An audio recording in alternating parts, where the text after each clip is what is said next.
F hub వారి పియాన్ ద ఫ్లీ గచ్చిబౌలిలో డిసెంబర్ 15న రాహుల్ సిప్లిగంచే Oscar range live concert. For booking contact. చాలా రకాల ఇబ్బందులు ఉంటాయి. మరి అది అన్నిటి కాకుండా ప్రభుత్వం ఆర్థిక ఇబ్బందుల్లో ఉంది. కొత్త ప్రభుత్వం వచ్చింది, ప్రజా తీర్పులు ఇచ్చినప్పుడు ఆర్థిక ఇబ్బందులు ఉన్నప్పుడు మనం ఏదో అప్పుడే పంపలంటుకున్నట్టు ప్రజలు 5 సంవత్సరాల తర్వాత డిసైడ్ చేస్తారు. వాళ్ళు సూపర్ 6 అమలు చేశారా లేదా, వాళ్ళు ఇచ్చినటువంటి మేనిఫెస్టో అమలు చేశారా లేదా అనేది పీపుల్ విల్ డిసైడ్. మనం ప్రజలు మ్యాండేట్ ఇచ్చిన దానికి 5 సంవత్సరాలు ఇచ్చారు. రాష్ట్ర గారు చెప్పేవాళ్ళు ఏదైనా అడిగితే ప్రశ్నలు, సార్ మీరు ఇచ్చలేదు అంటే అవునయ్యా చేయలేదు, మాకు చేయమని 5 సంవత్సరాలు టైం ఇచ్చారు కదా, 5 ఏళ్ళ తర్వాత మీరు అడగండి మమ్మల్ని అని చెప్పేవాళ్ళు ఆయన రాజశేఖర్ గారు. ఈయన 5 ఏళ్ళు కాదు కదా, 5 నెలలు కూడా ఆయన టైం ఇవ్వకుండా వెంటనే మీరు ధర్నాలు చేయండి, రాస్తారోకులు చేయండి, ఇచ్చేయండి, నచ్చేయండి అనేది మంచి పద్ధతి కాదు. ఎందుకంటే రాష్ట్రం అభివృద్ధి చెందాలంటే వాళ్ళ కేంద్రం దగ్గర కానీ రాష్ట్రం దగ్గర కానీ ఒక లిమిటెడ్ నిధులు ఉన్నాయి. మనకు పెట్టుబడులు రావాలి. పెట్టుబడులు రావాలంటే ఏంటి, ఒక స్థిరమైన ప్రభుత్వం ఉంటేనే పెట్టుబడులు వస్తాయి. మనం కూడా చూసాం పక్క రాష్ట్రం తెలంగాణలో 10 ఏళ్ళు టీఆర్ఎస్ పరిపాలించింది కాబట్టి హైదరాబాద్ ఆ మాత్రం అభివృద్ధి చెందింది. మన వాళ్ళు ఏమైనా రాష్ట్రం విడిపోగానే మనకి హైదరాబాద్ ఇది అయిపోద్ది అది అయిపోద్ది అని చెప్పారు. కానీ ఉల్టా అయింది. హైదరాబాద్ సూపర్ డెవలప్ అయింది, మనం ఏమో డెవలప్ చేసుకోలేదు.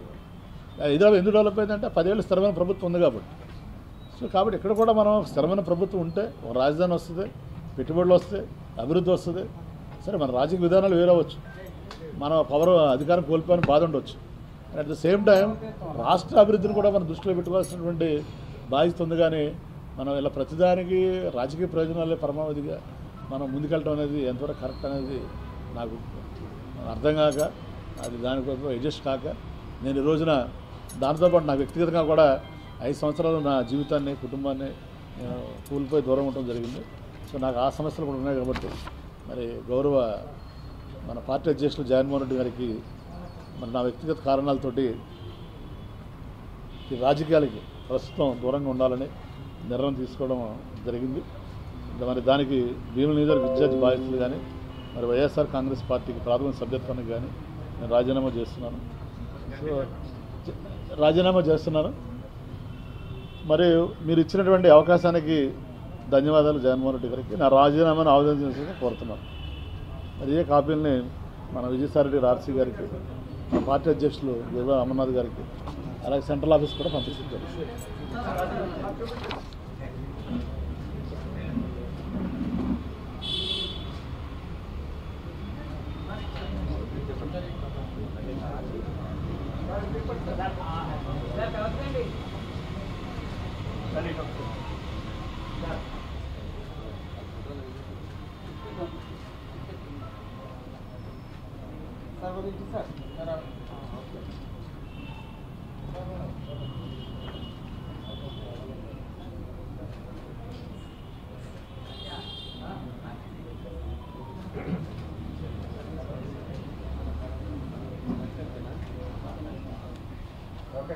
ఓకేనా?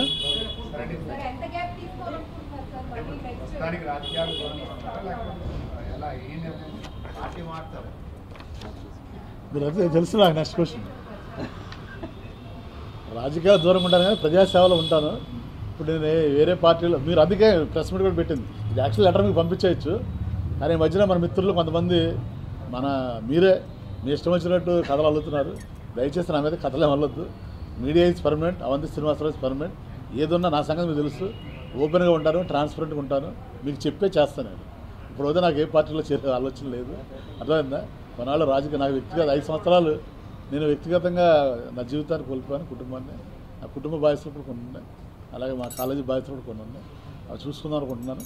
తర్వాత నేను ఎక్కడైనా నాకు కావాల్సింది ఏదో డబ్బును పదవి కాదు, గౌరవం కావాలి. సో గౌరవం ఎక్కడుంటే అక్కడ ఉంటాను నేను.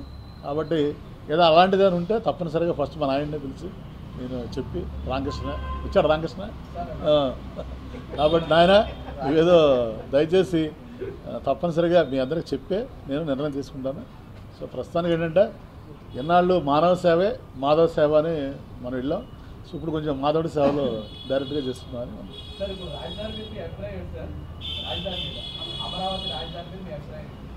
నీ అభిప్రాయం నా అభిప్రాయం ఉండదు. ప్రజల అభిప్రాయం మన అభిప్రాయం.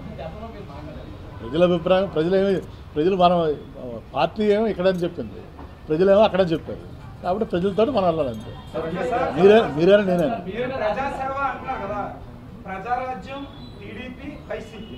అంటే ప్రజాసేవ వ్యక్తిగత లబ్ధి అంటే డబ్బులు ధనం అవన్నీ కాదు, గౌరవము పదవి అని అడిగారు.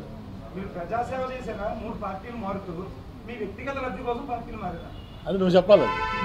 నువ్వు 16 ఏళ్ళని చూస్తాను నన్ను. నేను వ్యక్తిగత లబ్ధి ఏమైనా పొందానో పొందలేదో నీకు తెలుసు. నేను ఏ వ్యక్తిగత లబ్ధి పొందాను? నేను ఏమైనా కాలేజ్ పర్మిషన్ తీసుకున్నానా?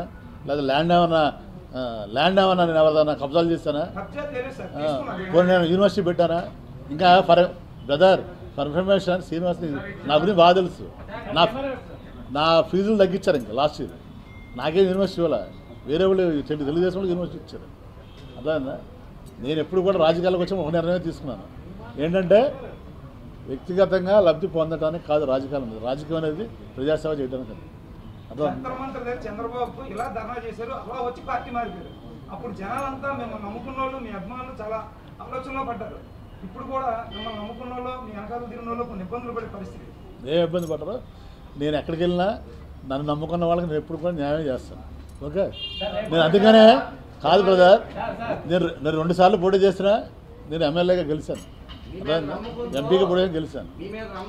జగన్మోహన్ రెడ్డి సాధారణంగా ఆహ్వానించి మంచి భవిష్యత్తు ఇచ్చి జీవితంలో ఊహించి చెప్పుకోవడానికి ఒక అవకాశం మంత్రి పదవి ఇచ్చి మీకు ఇచ్చేశారు. ఈ ప్రజా ప్రయోజనం కోసం మారిపోతున్నారా లేకపోతే నేను చెప్తున్నా కదా బ్రదరు, ప్రజల అభిప్రాయం మన అభిప్రాయం. అర్థమవుతుందా? సుమన్ టీవీలో మీ పర్సనల్ అండ్ బిజినెస్ ప్రమోషన్స్ కోసం కింది నెంబర్కి కాంటాక్ట్ చేయండి.